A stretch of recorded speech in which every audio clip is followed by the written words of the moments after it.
How to post then and now pictures in Facebook.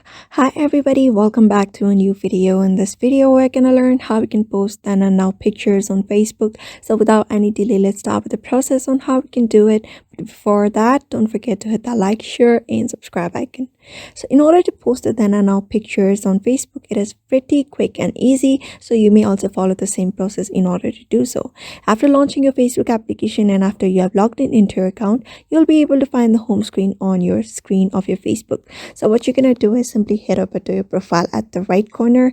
After going there, on your profile you'll be finding a bunch of options like memories, saved, and all of the options right there, but we're just gonna select the option called memories here.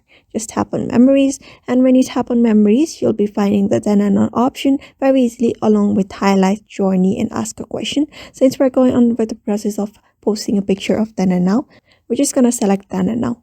After selecting then and now, you can find add recent photo, add an older photo. So what you're gonna do is simply tap on add a recent photo of yourself. If, for example, yourself, after that select of older photo like your childhood photo or a photo way before many years ago, like those kind of pictures. For example, but for now I'm just gonna choose a random pictures for now, but you may just select then and now pictures for yourself.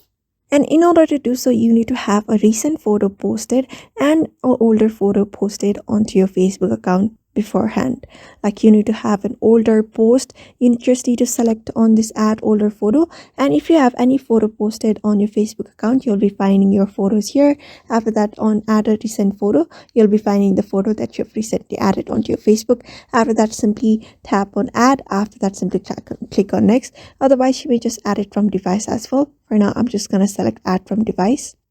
So here, as you can see, I have added two pictures. You may just add a picture that is then and now, like an older picture and a newer one. I don't have any kind of pictures for now like that, so I'm just gonna simply select random pictures and tap on next. After that is done, simply tap on post, and after that is done, just wait for the post to be completed. And when you head over to your profile, you should be able to see that post. Here you can see the then and now pictures very easily. You will just edit it according like then and now on the pictures, and that particular post should be created. So therefore, I hope this video was helpful to you, and thank you for watching this video.